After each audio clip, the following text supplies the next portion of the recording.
Welcome to doctor Sweety Ayurveda classes. आज का topic है हेमरॉइड्स। ठीक है, तो सबसे पहले हम ये जान लें हेमरॉइड्स है क्या। तो हेमरॉइड्स जो है वो एक एनल कैनाल की मतलब एनल रीजन की एक डिजीज़ है। तो आइए हम उसको पढ़ते हैं। तो सबसे पहले है इसकी डेफिनेशन। तो डेफिनेशन में क्या है, हेमरॉइड्स आर डायलेटेड टॉर्शियस और varicose veins occurring in relation to the anus and origination मतलब originating in the epithelial plexus formed by radicle of the superior middle and inferior rectal veins। तो ये इसकी definition है। तो सबसे पहले हम ये समझेंगे कि ये होता क्या है हेमरॉइड्स। ठीक है, तो क्या होता है जो हमारा एनल रीजन है वहाँ पर मतलब हमारे बॉडी में सभी जगह ही वेन्स है, सभी जगह ब्लड सप्लाई की ज़रूरत होती है। तो ऐसे ही जो हमारा एनल रीजन है वहाँ पर भी ब्लड सप्लाई जो वेन्स मतलब वहाँ पर जो वेसल्स प्रेजेंट होती हैं, तो वहाँ पर जो वेसल्स हैं रेक्टम मतलब रेक्टम के पास एनल कैनाल के पास, तो वहाँ पर जो है सुपीरियर मिडिल और इन्फीरियर रेक्टल आर्टरी या वेन्स, यहाँ पे मेनली जो है वो वेन्स है। तो वेन्स प्रेजेंट होती हैं, तो उन वेन्स में क्या हो जाता है, डायलिटेशन हो जाता है, जिसकी वजह से ये डिजीज़ होती है। ठीक है, तो सबसे पहले समझ लेते हैं इसको। जैसे हेमरॉइड्स आर डायलेटेड टॉर्शियस और वेरिकोज वेन्स। ठीक है, तो इसका मतलब है कि वहाँ पर क्या होता है, जो रेक्टल आर्टरीज प्रेजेंट होती है हमारे एनल रीजन में, ठीक है, तो वो क्या होती है, वहाँ की जो वेन्स हैं वो डायलेटेड हो जाती हैं। ठीक है, अब सबसे पहली बात है कि अगर कहीं पर भी नॉर्मल एक स्किन है, ठीक है, फिर वहाँ पर क्या है नॉर्मली वेन प्रेजेंट है, तो वो हमें कोई भी प्रॉब्लम क्रिएट नहीं करेगी। लेकिन जैसे ही वो डायलेट हो जाएगी तो वहाँ वो हमें एनल रीजन में क्या करने लगेगा, प्रॉब्लम क्रिएट करने लगेगा। देन उसके बाद क्या है, टॉर्शियस। ठीक है, टॉर्शियस का मतलब होता है कि वो मतलब सेम नहीं होती, जैसे उबड़ खाबड़ टाइप की होती है, यूनिफॉर्म नहीं रहती है। ठीक है, टेढ़े मेढ़े जैसे कि मतलब जो वेन्स हैं वो टेढ़े मेढ़े से ही रहते हैं, तो वो है टॉर्शियस हो जाते हैं। और वेरिकोज वेन, तो वेरिकोज वेन आपने एक अलग से टॉपिक भी सुना होगा, वेरिकोज वेन। तो जो वेरिकोज वेन है उसमें क्या होती है, उसमें भी वेन्स जो है वो डायलेट हो जाती है, तो वो varicose vein occurring in the relation to the anus, यानी कि एनल रीजन में ये प्रेजेंट होता है, या ये डिजीज जो होती है कहाँ होती है, एनल रीजन में होती है। And originating in the epithelial plexus. ठीक है, यानी कि एपिथेलियल जो प्लेक्सिस है ये वहाँ पर ओरिजिनेट होती है, और जो ये एपिथेलियल प्लेक्सिस है वो formed by the radicals of the मतलब वो जो ये जो प्लेक्सिस है हम जो यहाँ पे देख रहे हैं, कौन सा प्लेक्सिस, जो एपिथेलियल जो प्लेक्सिस है ये फॉर्म्ड होता है, किससे फॉर्म होता है, यानी कि सुपीरियर मिडिल और इंफीरियर रेक्टल वेन से।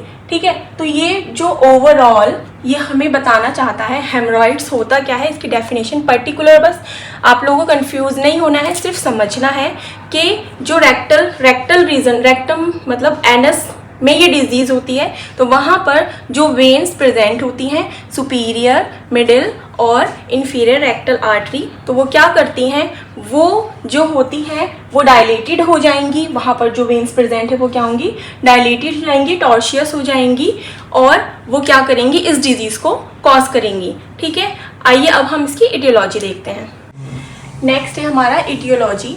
तो इसमें क्या होता है, इसकी इटियोलॉजी को 2 पार्ट्स में डिवाइड किया गया है, प्राइमरी और सेकेंडरी। तो प्राइमरी जो होता है उसमें फर्स्ट आता है हेरिडिटरी फैक्टर।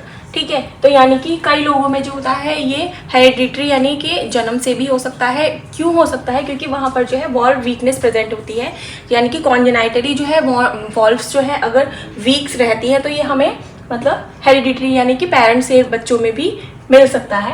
एनाटॉमिकल फैक्टर्स में यहाँ पर ये प्रेजेंट है कि जो सुपीरियर, क्योंकि ये किस वजह से होता है, वेन्स में यानी जो रेक्टल वेन्स हैं उनके डायलिटेशन की वजह से होता है। तो यहाँ पर क्या होता है, जो सुपीरियर रेक्टल वेन होती है उसमें एनाटॉमिकल यानी नेचुरली उसमें क्या होता है, वॉल्स प्रेजेंट नहीं होते हैं, जिसकी वजह से ये हमें हो सकता है, क्योंकि वॉल्स जो होते हैं वो ब्लड को पुश करने में हेल्प करते हैं। और इसमें क्या होता है, तो कि जब ब्लड इन वेन्स में आ जाता है, जैसे कि रेक्टल वेन में जब इसमें ब्लड आ जाएगा तो वो क्या करेगा, उसको पुश नहीं कर पाएगा ऊपर की तरफ, और वो वहीं पर ही क्या हो जाएगा, डायलेट हो जाएगा। तो इसलिए ये एनाटॉमिकल फैक्टर के अंदर आता है कि सुपीरियर रेक्टल वेन जो है उसमें वॉल्व्स प्रेजेंट नहीं होते हैं, इसी वजह से क्या होता है, ये उसको मतलब किसी भी पेशेंट को हेमरॉइड्स हो सकते हैं। नेक्स्ट है उसके बाद मॉर्फोलॉजिकल फैक्टर। मतलब मॉर्फोलॉजिकल फैक्टर है, इसके अंदर ये है कि अगर कोई एक तो इरेक्ट पोस्चर, मतलब अगर हम सीधे स्ट्रेट खड़े रहते हैं तो उसकी वजह से क्या है, ग्रेविटी के अगेंस्ट ब्लड को ऊपर की तरफ जाना पड़ता है, जिसकी वजह से क्या होता है, जो वेन्स हैं वो डायलेट हो जाती है। नेक्स्ट उसके बाद है क्रॉनिक कॉन्स्टिपेशन। अगर किसी को बहुत ज़्यादा टाइम से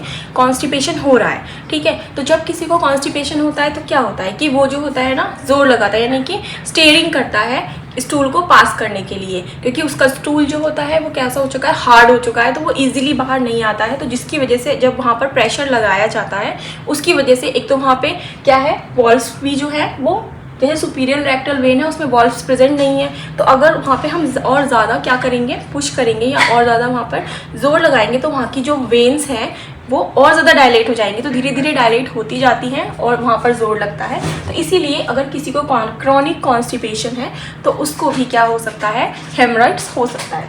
नेक्स्ट आता है फॉल्टी हैबिट्स ऑफ डेफिकेशन। तो यहाँ पर ये है कि जैसे उसका जो हैबिट है, यानी कि डेफिकेशन प्रोसेस करने के लिए, यानी इसके एक पर्टिकुलर टाइम यही होता है कि मॉर्निंग में हमें जो है डेफिकेशन जाना चाहिए, यानी कि अपना जो है स्टूल पास करना चाहिए। लेकिन इसमें क्या होता है कि अगर हम हैबिट्स हमारी गलत है, मतलब कभी जैसे कई लोग होते हैं कि 2 दिन में भी नहीं जा रहे हैं, कोई 1 दिन में भी नहीं जा रहा है, ठीक है, फिर जैसे मॉर्निंग में जाना चाहिए इवनिंग में मतलब जाता है, या इस तरह से जो हैबिट्स है वो उसकी सही नहीं है, यानी कि फॉल्टी हैबिट्स है उसकी किस लिए, डेफिकेशन के लिए। तो इसी वजह से भी क्या होता है, हेमरॉइड्स हो सकता है। नेक्स्ट है इसमें डाइटरी हैबिट्स, यानी कि जो अपनी डाइट में फाइबर्स कम लेते हैं, ठीक है, तो उनको भी क्या है, हेमरॉइड्स हो सकता है।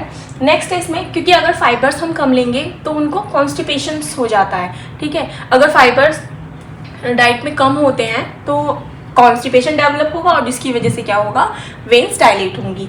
फिर उसके बाद है सेडेंटरी हैबिट्स, ठीक है। फिर उसके बाद आता है एक्साइटिंग फैक्टर्स। तो इसमें क्या होता है, जैसे कि अगर किसी को बहुत ज़्यादा डायरिया है, किसी को क्रॉनिक कफ, सॉरी यहाँ पे ये नहीं है, तो यहाँ पे किसी को अगर क्रॉनिक कफ है, अगर किसी को बहुत ज़्यादा डायरिया है तो उसको भी क्या हो सकता है, हेमरॉइड्स हो सकता है। किसी को क्रॉनिक कफ है उसको भी हेमरॉइड्स हो सकते हैं, और किसी को इरिटेबल बाउल सिंड्रोम्स है तो उसको भी क्या हो सकते हैं। इसके अलावा और भी बहुत सारे कॉजेज़ हैं जिसकी वजह से क्या हो सकते हैं, हेमरॉइड्स हो सकता है। नेक्स्ट इसके बाद आता है अदर फैक्टर्स। तो अदर फैक्टर्स में है जैसे ओल्ड एज। जब ओल्ड एज हो जाती है तो मसल्स की टोन अपने आप में क्या हो जाती है, कम हो जाती है, मसल कॉन्ट्रैक्ट नहीं कर पाती, यानी जो ब्लड को ऊपर पहुंचाना है ग्रेविटी के अगेंस्ट, तो वो इजीली नहीं जा सकते, मतलब इजीली नहीं पहुंचाते क्योंकि टोन जो होती है वो ख़त्म हो जाती है, तो इसीलिए वहाँ पर क्या होता है, हेमरॉइड्स डेवलप हो जाते हैं। उसके बाद अगर किसी की रेक्टल सर्जरी हुई है तो वहाँ पर भी जो है हेमरॉइड्स हो सकता है, या फिर ओबेसिटी की वजह से भी क्या होता है, हेमरॉइड्स हो सकता है। तो ये सारे जो कॉजेज़ हैं ये सब जो है प्राइमरी कॉजेज़ हैं। अब हम सेकेंडरी कॉजेज़ देखेंगे। सेकेंडरी कॉजेज़, तो सेकेंडरी कॉजेज़ में जैसे कि प्रेगनेंसी के दौरान जो है, क्योंकि प्रेगनेंसी में भी क्या होता है कि वोम में बेबी होता है और जो मदर होती है उसको क्या होता है, वहाँ पर बहुत ज़्यादा जो वेन्स है सारी वो सब क्या हो जाती है, प्रेशर उन पे पड़ता है, और जब वो ग्रेविटी के अगेंस्ट ब्लड को ऊपर पहुँचाती हैं तो वो उसमें दिक्कत क्रिएट करता है। इस वजह से भी प्रेगनेंसी के दौरान क्या होता है, हेमरॉइड्स हो जाते हैं। उसके बाद एब्डोमिनल ट्यूमर, अगर किसी को एब्डोमिनल ट्यूमर है तो उसका भी सेम यही कॉज होगा। फिर किसी को कार्सिनोमा ऑफ द रेक्टम, यानी रेक्टम में अगर किसी को कार्सिनोमा है तो उसकी वजह से भी हेमरॉइड्स हो सकते हैं। नेक्स्ट है पोर्टल ऑब्स्ट्रक्शन, यानी कि जो पोर्टल वेन है हमारी, अगर उसमें भी ऑब्स्ट्रक्शन कहीं पर प्रेजेंट होता है तो उससे भी क्या होगा, जो रेक्टम की जो वेन्स हैं वो डायलेट हो जाती हैं। उसके बाद है स्टेयरिंग ड्यूरिंग मिक्चुरेशन। तो यहाँ पे डेफिकेशन के दौरान भी अगर हम स्टेयरिंग करते हैं, यानी कि जैसे कॉन्स्टिपेशन की वजह से स्टेयरिंग होता है, तो ऐसे ही अगर हम मिक्चुरेशन के दौरान भी हम ऐसा करेंगे तो उससे भी क्या होगा, इफेक्ट पड़ेगा किस पर, हमारी रेक्टल वेन्स पर, और वो डायलेट हो जाएंगे और हेमरॉइड को कॉज करेंगी। क्लासिफिकेशन ऑफ हेमरॉइड्स, तो इसकी क्लासिफिकेशन भी कई टाइप से किए गए हैं। तो फर्स्ट हम देखते हैं अकॉर्डिंग टू एनाटॉमिकल पोजीशन, यानी कि एनाटॉमिकल पोजीशन के अकॉर्डिंग, यानी कि जो हेमरॉइड्स है उसकी पोजीशन कहाँ कहाँ पर होती है उसके अकॉर्डिंग क्या करते हैं, हम इसको क्लासीफाई करते हैं सबसे पहले। तो मतलब अब हम यहाँ देखेंगे कि मतलब उसकी जो पोजीशन है उसके अकॉर्डिंग हम इसको बता रहे हैं। तो पोजीशन के अकॉर्डिंग इंटरनल हेमरॉइड और एक्सटर्नल। तो इंटरनल सबसे पहले इसके नाम से ही हमें पता चल रहा है कि इंटरनल, दैट मीन्स कि ये कहाँ होगा, अंदर होगा, यानी अंदर की साइड। जैसे कि हमारा जो एनल कैनाल है, जैसे ये, ठीक है, जो हमारा एनल कैनाल है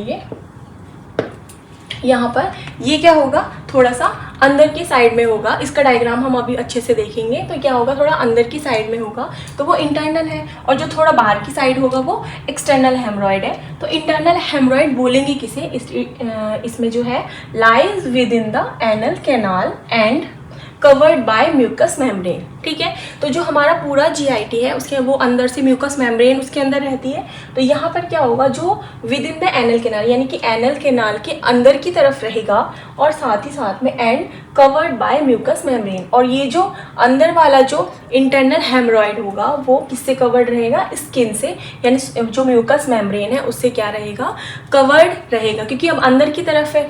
ठीक है, स्किन कहाँ है, हमारे बाहर की तरफ, और जो अंदर की साइड में क्या है, म्यूकस मेम्ब्रेन है। तो अगर ये अंदर से ओरिजिनेट हुआ है तो इसके ऊपर जो कवरिंग रहेगी वो किसकी रहेगी, वो म्यूकस मेम्ब्रेन की। तो इस चीज़ को आपको याद रखना है, it is covered by the mucus membrane. ठीक है, and this is bright red colour, यानी कि ये जो हेमरॉइड होगा, यानी जब ये हेमरॉइड्स को पाइल्स भी बोलते हैं, यानी कि जो पाइल मास है ये एक मास के जैसा है ये, तो ये मास जो होगा वो म्यूकस से मतलब कवर्ड रहेगा, और साथ ही साथ में ये जो होगा ब्राइट रेड कलर का हमें दिखेगा। नेक्स्ट इसके बाद हमारा आता है एक्सटर्नल हेमरॉइड। एक्सटर्नल मतलब जो बाहर की तरफ होगा। ठीक है, पोजीशन के अकॉर्डिंग, तो उसमें क्या होगा, situated outside of anal orifice. ठीक है, तो जो एनस है हमारा, तो इसका जो एनल ऑरिफिस है, ठीक है, ऑरिफिस जो है वहाँ से क्या होगा, situated outside of anal orifice, यानी कि जो एनल ऑरिफिस है उसके आउटसाइड जब प्रेजेंट होगा तो वो होगा एक्सटर्नल हेमरॉइड, और it is covered with skin. अब क्या है, यहाँ अंदर तो म्यूकस मेम्ब्रेन है, बट जब अब ये बाहर की तरफ आ गया है तो यहाँ पर क्या होगा, यहाँ पर हमारे बाहर की तरफ स्किन प्रेजेंट है। ठीक है, तो इसीलिए यहाँ पे बोला है क्योंकि ये बाहर की तरफ है तो कवर्ड विद स्किन। तो ये भी आपको याद रखना है कि ये किससे कवर्ड है, स्किन से। और ये क्या होता है, ब्लू वेन कैन सीन। इसमें क्या होता है, इसमें जो है जो हमारा पाइल मास है वो कैसा दिखाई देगा, हमें ब्राइट रेड कलर का दिखेगा, और यहाँ पे जो है वो थोड़ा सा ब्लूइश दिखेगा। ठीक है, फिर उसके बाद आता है क्यूटेनियस सेंसेशन इज पेनफुल। अब इसमें क्या होता है, जो इंटरनल हेमरॉइड्स हैं उनमें हमें पेन नहीं हो रहा है, मतलब यहाँ पे हमें बताया ही नहीं है क्योंकि वो इंटरनली है, उसमें हमें पेन फील नहीं हो रहा है, तो इसलिए हमने यहाँ पे पेनलेस नहीं लिखा। लेकिन जो हमारा एक्सटर्नल हेमरॉइड है वो कैसा होगा, सेंसेशन जो होगी वो कैसी होगी, पेनफुल, यानी कि वो हमें थोड़ा सा पेन उसमें हमें महसूस होगा। ठीक है, तो ये हो गया हमारा एनाटॉमिकल पोजीशन के अकॉर्डिंग। ठीक है, according to the anatomical position. ठीक है, नेक्स्ट हम देखते हैं। अब हम देखेंगे क्लासिफिकेशन जो है, मतलब क्लासिफिकेशन किसका, मतलब हेमरॉइड्स का, इसके अकॉर्डिंग टू द लोकेशन, यानी कि किस लोकेशन पर, किस जगह पर जो पाइल्स है या हेमरॉइड्स है वो हो रहा है, उसके बेसिस पर भी हमने इसको 2 पार्ट्स में डिवाइड किया है। फर्स्ट है प्राइमरी और दूसरा है सेकेंडरी। ठीक है, तो लोकेशन के बेसिस पे कैसे, जैसे कि एनल कैनाल है, ठीक है, जैसे कि ये रेक्टम है, रेक्टम में ये एनल कैनाल है, तो हम जब इसको इस तरह से देखेंगे उठा के तो ये एक सर्कल जैसा, ठीक है, इस तरह से देखेंगे तो इसमें पहले क्या है, प्राइमरी में आता है इन 3 क्लासिकल पोजीशन। ये जो होता है बेसिस 3 क्लासिकल पोजीशन पर पाया जाता है, 3, 7 और 11 ओ क्लॉक, यानी कि क्लॉक में अगर हम एनल को ऐसे करके देखिए तो 3 ओ क्लॉक पोजीशन, ठीक है, फिर उसके बाद क्या है 7 ओ क्लॉक पोजीशन, फिर उसके बाद है 11 ओ क्लॉक पोजीशन। तो यानी कि ये जो 3 है मेन, जो 3 ये पॉइंट्स है 3 ओ क्लॉक, 7 ओ क्लॉक और 11 ओ क्लॉक, क्लॉक के अकॉर्डिंग, और ये क्या है हमारा एनल कैनाल। ठीक है, तो इसमें क्या होगा, यहाँ पे जो है सबसे पहली बात कि ये जो होते हैं हमारे मेन पाइल्स होते हैं। ठीक है, जो मेन मतलब जो ज़्यादातर पाया जाता है, और ये क्यों होते हैं इस जगह पर, क्योंकि यहाँ पर due to main branch of superior rectal artery, तो जो सुपीरियर रेक्टल आर्टरीज़ की जो मेन ब्रांच है वो इन 3 पोजीशंस पर पाई जाती है, और जो पाइल्स है वो ज़्यादातर जो होता है वो सुपीरियर रेक्टल आर्टरीज़ की वजह से ही होता है। ठीक है, ये जो होते हैं मेन पाइल्स हैं, यानी कि जो मेन होंगे। नेक्स्ट हमारा आता है सेकेंडरी। ठीक है, सेकेंडरी जो है इसमें क्या है, इसको एडिशनल हेमरॉइड्स भी बोला जाता है। एडिशनल मतलब मेन तो ये हैं, बट ये इसके अलावा जो और हमें मिलते हैं वो ये एडिशनल होते हैं। It may be present between main haemorrhoids. तो ये वाले जो होते हैं, जो सेकेंडरी हेमरॉइड्स होते हैं, ये एडिशनल हेमरॉइड्स बोलते हैं। और ये जो होते हैं, जो ये मेन हमारे जो मेन, ठीक है, मेन हेमरॉइड्स है, इनके बीच में क्या होते हैं, प्रेजेंट होते हैं। ठीक है, अब यहाँ पर एक चीज़ और देख लेना कि जो 3 o'clock पोजीशन वाला है, इसको हम लेफ्ट लेटरल भी बोलते हैं क्योंकि लेफ्ट साइड में, ठीक है, और लेटरल साइड में है। फिर राइट लेटरल 7 o'clock को बोलेंगे, तो 7 जो है वो कहाँ पर है, राइट साइड में और लेटरल साइड में है। और जो 11 है वो, उसको हम पोस्टीरियर बोलते हैं। ठीक है, तो इन जो ये 3 है, 3, 7 और 11 के बीच में जो है एडिशनल वाले होते हैं, ये कौन कौन से हैं, 2, 5, 9 और 12 o'clock पोजीशन। ठीक है, तो जैसे कि 3 के ऊपर 2 है, ठीक है, फिर क्या आता है, फिर हमारा 5 है, यहाँ पर आता है, फिर हमारा 9 है, देन उसके बाद क्या है हमारा 12। तो 2, 5, 9 और 12 o'clock पोजीशन। तो यानी कि अब हम यहाँ पे क्या बोला है हमने, अकॉर्डिंग टू द लोकेशन, यानी लोकेशन के बेसिस पर, यानी कि एनल में जो एनस है वहाँ पर उसकी लोकेशन के बेसिस पर हमने इसको 2 पार्ट्स में डिवाइड किया है। 2 पार्ट्स में कौन से हैं, प्राइमरी और सेकेंडरी। प्राइमरी जो होते हैं, इनकी मेन 3 क्लासिकल पोजीशंस होती हैं। कौन कौन सी हैं, 3, 7 और 11 o'clock। और ये किसकी वजह से होती है, सुपीरियर, ठीक है, सुपीरियर रेक्टल आर्टरी की जो मेन ब्रांच है वो यहीं पर प्रेजेंट होती है, इसीलिए यहाँ पर क्या होता है, हमारा प्राइमरी पाइल्स पाया जाता है या प्राइमरी हेमरॉइड्स मिलता है। नेक्स्ट हमारा आता है सेकेंडरी। सेकेंडरी में जो एडिशनल है, ठीक है, यानी इनके अलावा जो और होते हैं, इनकी ये जो होते हैं इनके बीच में प्रेजेंट हो रहते हैं जो हमारे मेन हेमरॉइड्स है, और इनको ही हमने क्या, और ये किस किस पोजीशन पर है, 2, 5, 9, 12 o'clock। तो यहाँ तक है हमारा जो लोकेशन के बेसिस पर इसका क्लासिफिकेशन। अब हम देखेंगे अकॉर्डिंग टू प्रोलैप्स, यानी कि प्रोलैप्स के अकॉर्डिंग इसका क्या क्लासिफिकेशन होता है हेमरॉइड्स का। तो प्रोलैप्स का मतलब क्या है, इसमें क्या होता है, जो पाइल मास है वो प्रोलैप्स होगा, यानी कि पाइल मास एनल कैनाल में प्रेजेंट होता है या वहाँ पर ये कॉज करता है, बनता है। तो इसमें क्या होगा, जब वो एनल रीजन में बनता है तो उसके बाद वो बाहर भी निकलता है, क्योंकि क्या होता है, पहले वो छोटा सा रहता है, धीरे धीरे कोई वेन है वो धीरे धीरे डायलेट होती है, और वो डायलेट होते होते जब बहुत ज़्यादा डायलेट होने लगती है तो वो पाइल मास धीरे धीरे बड़ा होता है, और बड़ा होकर क्या होता है, वो बाहर निकलने लगता है। तो वो जो बाहर निकल रहा है उस प्रोलैप्स के अकॉर्डिंग वो जो हमें दिखाई देगा कि जो वो निकला है उस प्रोलैप्स के अकॉर्डिंग ये कितने टाइप्स के हैं, तो उसके अकॉर्डिंग भी इसका क्लासिफिकेशन किया गया है। प्रोलैप्स के अकॉर्डिंग आप सीवियरिटी का भी पता लगा सकते हैं। सीवियरिटी मतलब कितने टाइम से है, या उसको प्रॉब्लम ज़्यादा है, कितनी ज़्यादा है, कितनी कम है, और ये ट्रीटमेंट में भी बहुत ही ज़्यादा हेल्प करती है। जैसे कि अगर बहुत छोटा है तो क्या है, अगर ज़्यादा बाहर निकला है तो क्या है, तो ये सब जो है ट्रीटमेंट में हेल्पफुल रहता है। इसी वजह से इसका प्रोलैप्स के अकॉर्डिंग भी क्लासिफिकेशन किया गया है। तो उसके अकॉर्डिंग जो है ये कितने टाइप्स के रहते हैं, ये 4 टाइप का है, ठीक है, यानी कि according to prolapse it has 4 types, ठीक है। तो 4 टाइप्स में क्या है, फर्स्ट डिग्री, सेकेंड डिग्री, मतलब first degree, second degree, third degree and 4th degree hemorrhoid. तो फर्स्ट डिग्री हेमरॉइड जो है उसमें क्या होता है, वो ब्लीड करता है, यानी अगर किसी को फर्स्ट डिग्री हेमरॉइड है तो वो ब्लीड कर रहा है, and but do not prolapse outside, यानी कि अभी जस्ट इनिशियल वो बन रहा है, यानी कि वेन्स अभी जस्ट क्या हुई हैं, डायलेट हुई हैं, और वो क्या कर रहा है, डू नॉट प्रोलैप्स आउटसाइड, यानी कि वो जो होती है एनल रीजन से बाहर नहीं आता है, ठीक है। यानी अगर किसी को फर्स्ट डिग्री मतलब हेमरॉइड्स हुआ है तो उसको ब्लीडिंग, यानी कि वो शिकायत ले सकता है कि ब्लीडिंग हो रही है उसको, बट कोई भी मास जो है वो बाहर नहीं आ रहा है, ठीक है। वो हमें चेक करना पड़ेगा, चेक करने से ही पता चलेगा। तो जैसे कि अब यहाँ पे आप समझ लो कि वो ब्लीड होता है बट डू नॉट प्रोलैप आउटसाइड। तो आपको ये याद रखना है कि ये डू नॉट प्रोलैप्स, यानी कि ये आउटसाइड प्रोलैप नहीं होता है फर्स्ट डिग्री। और इसमें स्पेसिफिक ये भी है कि ये ब्लीड करता है, ठीक है, यानी कि उसमें से ब्लीडिंग होती है। नेक्स्ट आता है हमारा सेकेंड डिग्री हेमरॉइड्स, यानी इसे थोड़ा और जब वो पाइल मास बड़ा हो जाता है तो उसमें क्या होगा, ड्यूरिंग डेफिकेशन, इसके अंदर होगा कि जब भी डेफिकेशन किया जाएगा प्रोलैप्स आउटसाइड, जो प्रोलैप्स होगा वो क्या होगा, बाहर की तरफ आएगा, एंड रिड्यूस स्पॉन्टेनियसली। यहाँ पर ये भी बात आपको याद रखनी है कि वो स्पॉन्टेनियसली रिड्यूस हो जाएगा।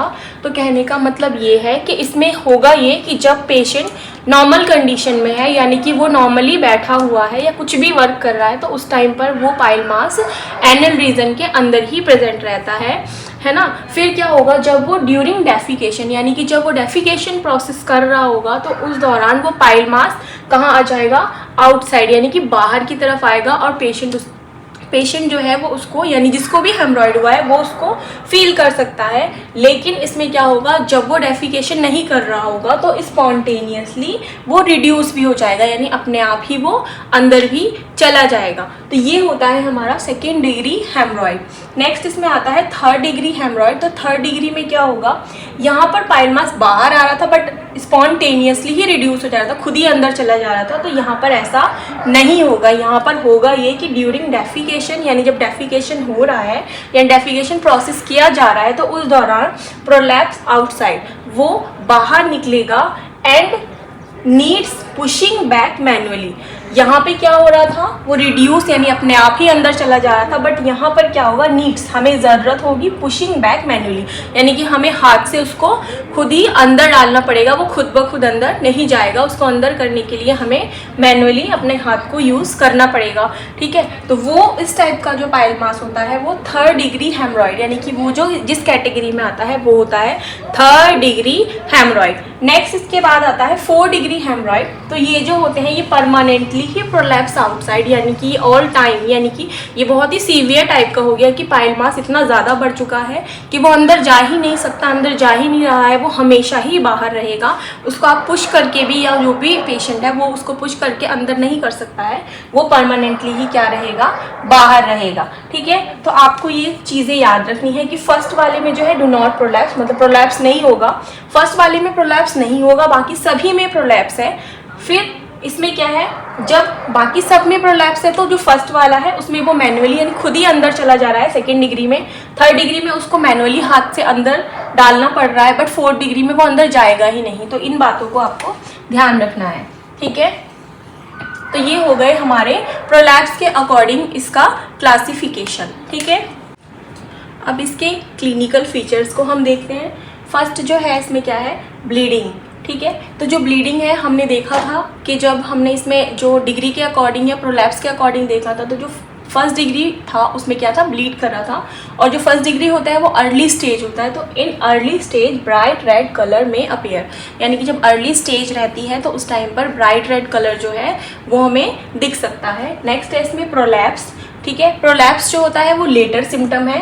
ठीक है, यानी कि बाद में, इस इनिशियली क्या, जैसे फर्स्ट डिग्री था तो वो इनिशियल था, उसमें कोई प्रोलैप्स नहीं हो रहा था, तो इसीलिए जो प्रोलैप्स होता है यानी पाइल मास जो बाहर निकलता है वो लेटर सिम्टम है, यानी इनिशियली जो है जो पाइल मास है उसका प्रोलैप्स नहीं होता है, बाद में जाके होता है। तो जो प्रोलैप्स है वो भी इसका एक सिम्टम होता है।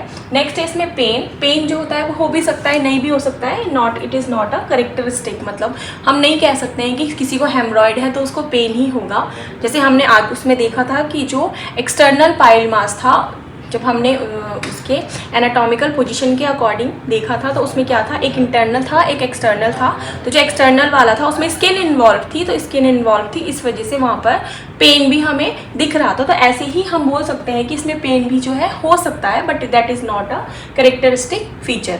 ठीक है, नेक्स्ट इसमें आता है म्यूकस डिस्चार्ज। तो म्यूकस डिस्चार्ज जो है वो भी हर जगह नहीं होता है, ये भी हमें ध्यान रखना है कि जो म्यूकस डिस्चार्ज है वो हर जगह नहीं होगा। इन परमानेंट प्रोलैप्स, यानी किसी को भी परमानेंट प्रोलैप्स है वहाँ पर ही क्या होता है, हमें म्यूकस डिस्चार्ज दिखाई देता है, जैसे कि 4 डिग्री हेमरॉइड्स। तो 4 डिग्री हेमरॉइड जो है वहाँ पे परमानेंटली ही क्या रहता है, वहाँ पर प्रोलैप्स रहता है, किसका, हेमरॉइड्स का, पाइल्स का। तो वहाँ पर क्या हो सकता है, हमें म्यूकस डिस्चार्ज दिख सकता है।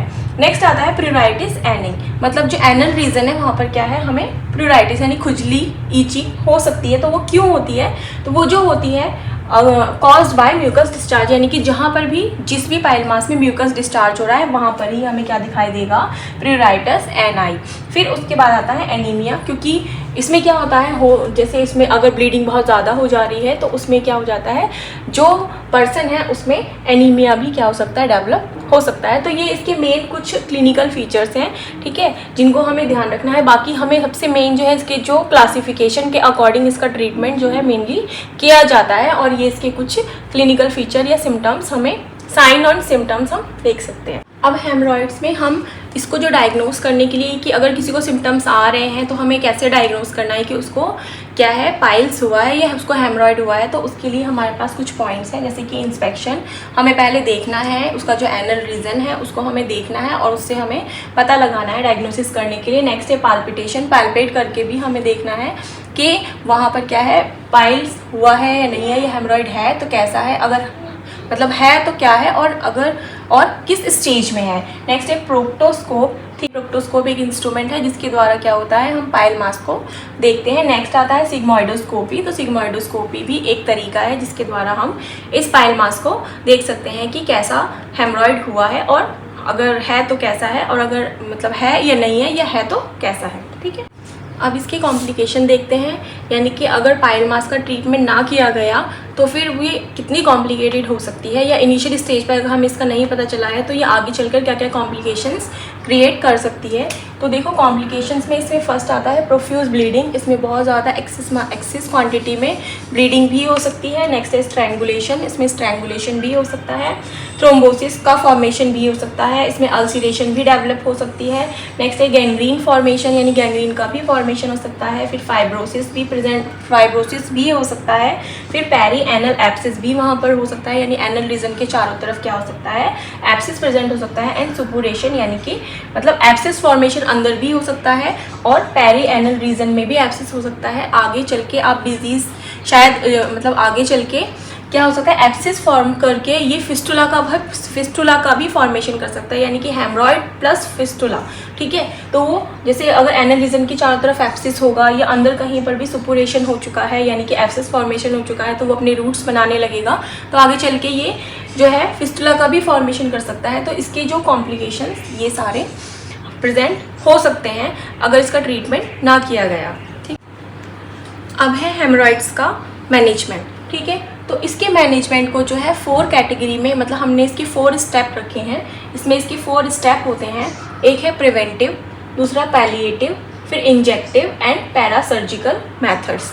तो फर्स्ट है कि प्रिवेंटिव, यानी कि हमें इसको होने ही नहीं देना है। इसके मैनेजमेंट में क्या करना है, जैसे जो भी हमने स्टार्टिंग में कॉजेज़ पढ़े थे, जैसे कि हमें सेडेंटरी लाइफस्टाइल यूज़ नहीं करना है। ठीक है, हमें फाइबर्स अपने फूड में लेने हैं, हमें जो है ऐसा खाना खाना है ताकि हम मतलब जो है कॉन्स्टिपेशन ना हो। ठीक है, जैसे अगर कोई डिजीज़ है, जैसे क्रोनिक कफ की वजह से ये मतलब हो जाता है, तो हमें अपने कफ को मेनटेन करके रखना है। ठीक है, फिर हमें जो है खाना पीना सही से खाना है, सही तरीके से उसको जो है खाना मतलब लेना है। उसके बाद जो है हमें अपने जो भी लोकल हाइजीन से उसको क्या करना है, मेंटेन करके रखना है। तो इस तरह की जो भी सारे मेथड हैं वो प्रिवेंटिव मेथड्स में आते हैं। नेक्स्ट आता है पैलिएटिव मेथड, यानी कि अगर किसी को पाइल्स हो जाता है, ठीक है, तो उसको ऐसे क्या ट्रीटमेंट करना है, यानी पैलिएटेबल यानी कि ओरली ऐसा क्या क्या चीज़ें वो ले सकता है ताकि उसको मतलब रिलीफ मिल सके या ना हो। तो इसमें क्या है, एनेस्थेटिक, अगर किसी को दर्द हो रहा है, जैसे पाइल मास में अगर किसी को दर्द है तो वो एनेस्थेटिक वहाँ पे यूज़ कर सकता है, या इसमें एंटी इन्फ्लेमेटरी जो ड्रग्स हैं उनको यूज़ कर सकता है। यहाँ पर उसको हॉट सीट्स बाथ लेना चाहिए, यानी गर्म पानी में उसको बैठना चाहिए ताकि उसको रिलीफ मिल सके। ठीक है, तो ये सारे मेथड्स हैं। और फिर पैलिएटिव में जो आता है, ठीक है, इसमें वो भी आते हैं लग्जेटिव्स, यानी अगर वो फाइबर्स ज़्यादा लेगा, ठीक है, और फिर लग्जेटिव मेडिसिन जो हैं उनको उसको लेना है ताकि जो है इसको कॉन्स्टिपेशन ना हो। अगर कॉन्स्टिपेशन है तो वो उसको कॉन्स्टिपेशन को ठीक करना है। ठीक है, नेक्स्ट आता है इंजेक्टिव मेथड। तो इंजेक्टिव मेथड में आता है स्क्लेरोथेरेपी। ठीक है, तो स्क्लेरोथेरेपी में क्या होता है, इसमें जो है इंजेक्टिव, यानी कि इसमें जो है एक सॉल्यूशन जो है पाइल मास में इंजेक्ट किया जाता है ताकि उसको ठीक किया जा सके। और ये मेथड जो होता है सिर्फ फर्स्ट डिग्री में और अर्ली सेकेंड डिग्री में ही यूज़ किया जाता है। ठीक है, इस मेथड को इसी में किया जाता है। और इसमें ये भी है कि एक सिटिंग में, मतलब जब पेशेंट एक बार आता है तो उसमें सिर्फ 3 मासेस जो हैं उसको ही हम ठीक कर सकते हैं, या उसी में ही इंजेक्ट किया जाता है ये सॉल्यूशन। उसके बाद आता है पैरासर्जिकल मेथड्स। तो पैरासर्जिकल मेथड यानी इसमें जो है सर्जरी करनी पड़ेगी। तो सर्जरी करने के अपने बहुत सारे मेथड्स होते हैं। एक तो बैरन बॉन्ड लाइगेशन होता है इसके अंदर, फिर इंफ्रारेड फोटो कोएगुलेशन, ये सारे मेथड्स हैं। ठीक है, तो ये हो गया हमारा पैरासर्जिकल मेथड। इसके बाद हमारा जो है इसमें एक सर्जिकल मेथड भी होता है। ठीक है, इसमें क्या है, एक सर्जिकल मेथड। तो ये है पैरासर्जिकल मेथड, और अब जो आएगा वो है सर्जिकल मेथड। जो इसका फिफ्थ मेथड है वो है हमारा सर्जिकल मेथड। सर्जिकल मेथड में क्या होता है कि इसमें जो होता है सर्जरी करके उस पाइल मास को जो है बाहर निकाला जाता है। तो इसमें जो है 3 मेथड्स हैं, ओपन मतलब हेमरॉयडेक्टोमी, फिर नेक्स्ट है क्लोज हेमरॉयडेक्टोमी, हाँ मतलब हेमरॉयडेक्टोमी, फिर इसमें है थर्ड स्टेप पर हेमरॉयडेक्टोमी।